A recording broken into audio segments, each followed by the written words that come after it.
Hello and welcome to this week's IG Live. Today I'm excited to be talking to a fellow homeschooler. We're going to be talking with Addie from Tiny Green Earthling, and we're going to be talking about why homeschooling can be a great option if you are working to build up your child's confidence, and especially if you want to use culturally appropriate curriculum, why that makes such a difference. And hello, in helping build your child's confidence and really teaching them and being able to kind of help control the narrative, if you will, about history and other things. Hold on just a minute. Oh, there you are. Hi. Hi, how are you doing? Good. How are you Pretty doing? good. Just adjust my screen here a little bit. Okay. Thank you for being so accommodating. I know it was hard to find a time that would work, so I'm glad it worked out. I appreciate it. I know how hard it can be when you're homeschooling because your kids are always around. Yes. So that makes it a little challenging, especially yours is really young, right? Yes, I have a 7-year-old and a 1-year-old. Oh my gosh. Well, thank you for making it work and for being here. And why don't we just jump in and you can introduce yourself and tell us about Tiny Green Earthlings. Hey, thank you so much again for having me, and likewise for you making time and adjusting the schedule. And we are here now this evening. My name is Addie Fisher. I am a homeschool mom. That's always how I present myself now. It's like, oh, there are other parts of me, but I'm a homeschool mom. And I started Tiny Green Earthling originally as a offshoot from my sustainability brand, but quickly realized, I wanted to share what we were learning about. And I was pretty very enthusiastic about learning very early on with my son, a little too enthusiastic. But we made it through that phase. But I just wanted to start using Tiny Green Earthling to document our journey. We're only second grade now, but it's been quite the experience, and I'm looking forward to documenting it all the way through, however far we choose to go. That's so exciting, and I love that you have this perspective of having been interested in education really since you were a kid. Where did that love come from? With my parents, I had books in the house. Like I remember my toys a lot because I was big into Barbies, but I remember very specific books. I remember very specific pages from particular books that, piqued my interest. And always at the library, whether it was the public library or in school, I love books. I love learning. And so being around, like, my dad read all the time. I just like to learn more, and I know I could do that with books. And then in the summer times, our church put on a tutoring program. When I aged out of it, I didn't have anywhere else to go unless I just wanted to stay at home, and I didn't want to do that. So I was like, can I please teach? I'll work for free. And they let me be a tutor's helper. So yeah. And then when you had kids, you decided to homeschool. Yeah. Tell us about that decision. Originally, it was a decision I wanted to be with my children. Like, my oldest son, he was the only one for 6 years, but I just wanted to spend time with him. I knew that going back to work would have been very, very difficult for me, which, it's difficult for everybody that goes back. It's a sacrifice. I think either way, you're sacrificing time and money, no matter what path you choose.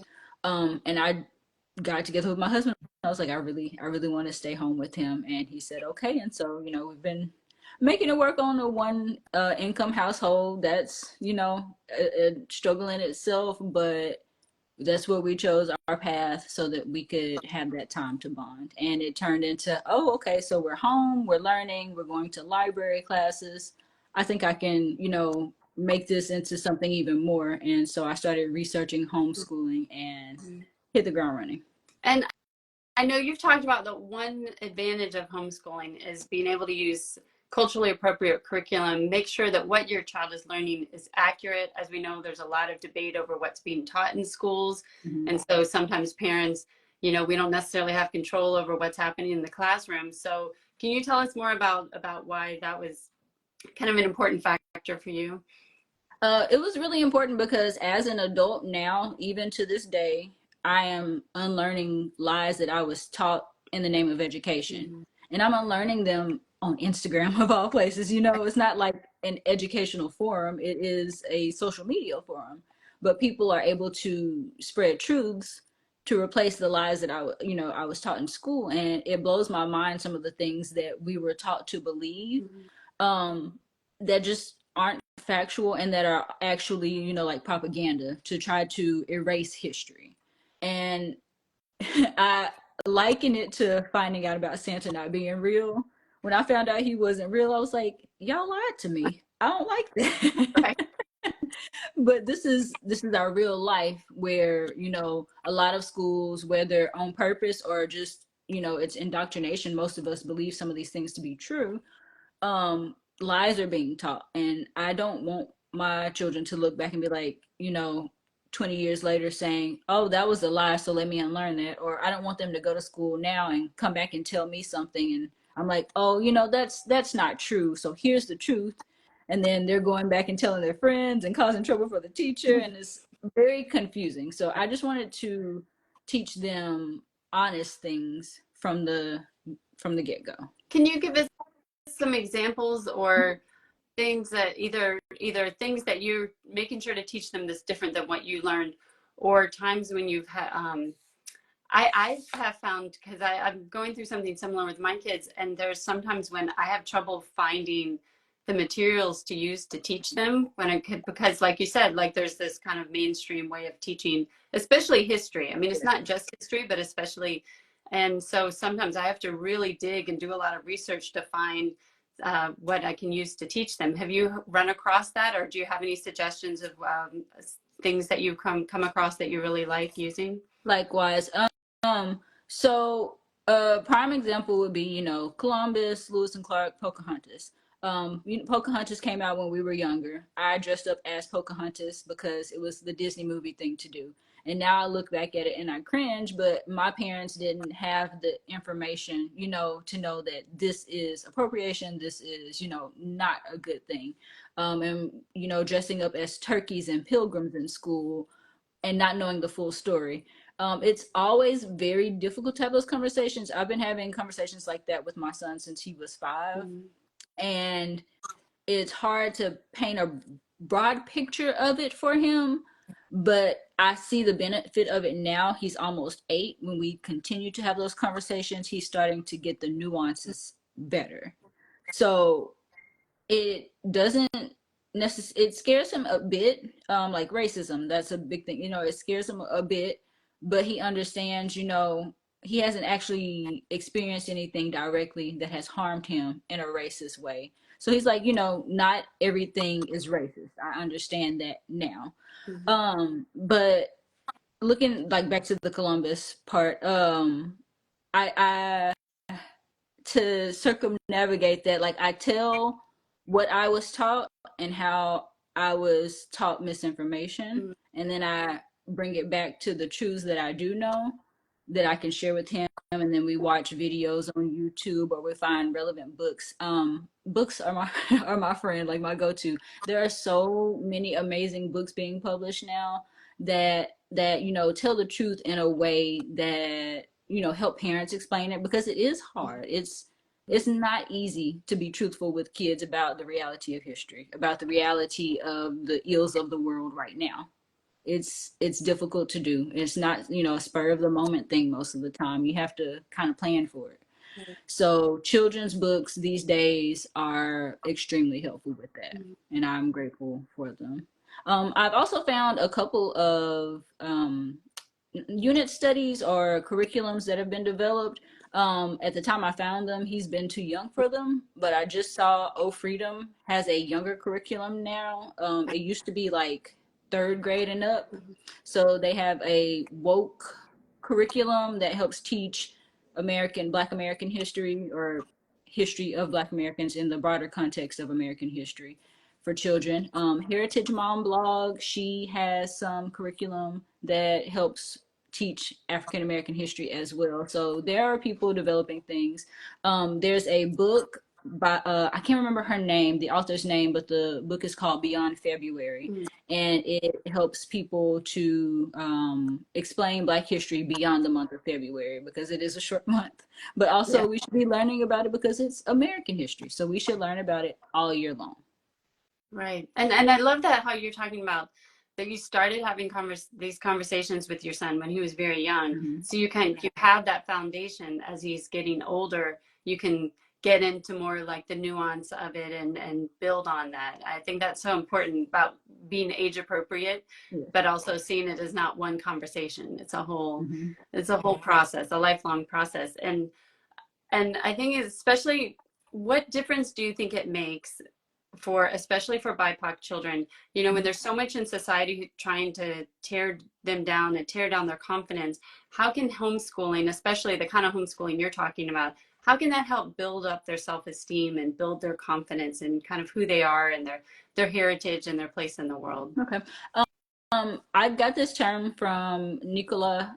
She is a literacy instructor called Raising Readers on Instagram, but it's decentering school. And I didn't know I was doing it, and I started doing it even more after taking a course with her to help him with his literacy skills. Mm, But at home, we don't center school, we center the human. And that's really hard to do in a classroom. Like, I give teachers props because on days when we have our co-op class and like everybody's parents are there, still it's hard to, keep so many minds focused on one thing at once. But when it's just me and my eldest son, even with the 1 year old screaming, we can, focus on him as a person. So everything that I do so far is just like structured around what he wants. So we're learning, we have our African American flashcards, and if he's wanting to learn about oceanography, we'll try to learn about, someone black in that field as well, because it's not always presented first. It's usually not presented in most curriculums. It's, just the most famous person, and the most famous person, according to history books, usually isn't a black person. So right. we take the time to tie black people into it. We take the time to tie people from any culture, honestly, but also highlighting black people because that is his culture. Right. I love that. I love that you're taking the time, like you said, not to just to go with the obvious choice, which with from mainstream is usually somebody white Mm-hmm. and not necessarily the person that's going to be most inspiring to him. And I know you're also really conscious about forming a supportive community. Homeschooling can be very isolating. And so I know how important that is. I know you have the Facebook community for homeschoolers, plus you have the local co-op. I love all the posts that you do on your Instagram about your other homeschooling moms and friends. They're so terrific. That's actually where I saw Oh, you first, was in one of okay. those reels. Mm-hmm. So tell us about that. Why is it so important to have this community, and how have you done that in your local community and also your online community? It is super important. So when the pandemic and COVID hit, my first thought was, oh, this is going to be easy. I've been homeschooling this whole time. And then, a few months in, it was like, wait, I miss my friends. He misses his friends. So even though it's homeschool, one, we barely stay home. We were out all day today. And two, we don't really do it alone. Whether it's a play date, just getting out with our friends who homeschool as well, it makes a world of a difference, Right. because it would be, like you said, very isolating, lonely if we just did it at home by ourselves. We go to classes at the library. We're very lucky to have a library system that really offers a lot of classes for kids of all ages, but they also have homeschool classes once or twice a month. So, and then I live in the Metroplex in Dallas, Fort Worth. So there are several library systems that offer different homeschool programs that we could go to if we wanted to.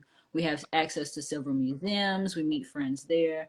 So forming community just by getting out. Our original community, our co-op actually started from cloth diapering. Oddly enough, we were black moms trying to find other black moms who cloth diapered, and we became friends. And then we started having like 1 day a week where we, read books to the kids, because it was a black woman owned cloth diaper shop. And so we were like, okay, we need to do something to get together.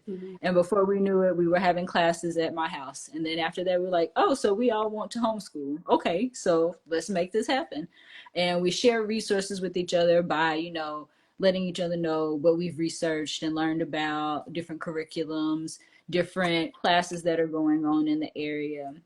And I started the group on Facebook before the pandemic, but during that time, I was really just trying to have a community for all parents, Mm, because everybody was homeschooling at that time, and it was kind of scary. I just wanted people to have a place to come to like I was sharing different like PBS or any local um, uh, library community that happened to be like reading books online at a specific time every day. Like I was sharing schedules for that, trying to just help people find ways to alleviate the stress of being at home when that was not their original plan. But now it's back to, just trying to help homeschoolers, intentional homeschoolers, find resources and find community online so that they can learn and grow with their kids through this process, because it's a new process to most of us. right. And so what recommendations do you have, say there's somebody who's wanting to start homeschooling, or maybe they're not able to homeschool for whatever reason for work, but they want to maybe do some extra with their child at home. Well, what would you recommend to them for how to get started? I would say it's important to research, but you never know until you dive in. Mm-hmm. Um, and an important part of it is knowing your child first. And so understanding what they like. I say start with it from a play-based approach first. And that's easier with younger kids, but with older kids, you're gonna have to talk to them. And sometimes when they get in those tween years and older, they're like, talk, what? So it's going to take really, getting to know them on like a friend level, what they love to do. For my 7-year old, like we've mapped out the next subjects that he likes to study. And so we went from construction, dinosaurs to construction. Now we're on ocean, and next we're doing entomology. We're studying bugs because he wants to know more about bugs. I love it. And that requires me taking my time to check out books and learn about bugs and learn about ocean animals, research different documentaries we can watch together. Like we really enjoy watching documentaries together. It's a fun pastime for the entire family. Mm. But just getting to know them and what they love and taking that and turning it into a learning experience of some sort that they can tolerate, not a learning experience that is rigorous and painful to go through, but something that y'all can enjoy learning about together. Because at the end of the day, the goal is to teach our kids how to learn and teach them to love to learn. And so we have to exhibit that as well. So going through that process where I'm learning about ocean animals that I knew absolutely nothing about, and learning that with him and sharing the interest with him so that he continues to love to learn it as well. I say start with something that your kid loves and dive in it together in a way that helps them flourish. So whether it's watching movies or reading books, whatever helps them learn best, go forward with it that way. And I think you'll be raising a lifelong learner. Which I think goes back to what you were talking about before about centering the Mm-hmm. child and decentering school. I mean, that's such a great way to think about it. And that's one of the main advantages of homeschool. Like you said, in a classroom, you can't really cater to each individual child, but when you're at home, you really Mm-hmm. can. So I love that advice. And maybe just to finish up, because you have so many great resources, can you tell us about what you have on your blog and also in your store? Yes, I love to share books. I'll keep circling back to that. Just I love to share specific like niches of books on my blog. So roundups of books that of specific subjects for kids. And then on our shops, I have shops on my blog which has like the best prices. And then I have shops like on Etsy and Teachers Pay Teachers. But I share right now. I'm just following what we're doing. So if I can't find something that I want for him to have, I'll try to create it myself. So we've been doing a lot of handwriting practice, and I have some coming up for Black Boy Joy handwriting practice. So I'm excited to share that soon. Oh. Yeah. That's so exciting. I love that you can come up with these wonderful resources and like you can't find it, I'll just do it. Yeah. Okay. What was That's what was your my background that I don't I was, remember. Do you have a background in that?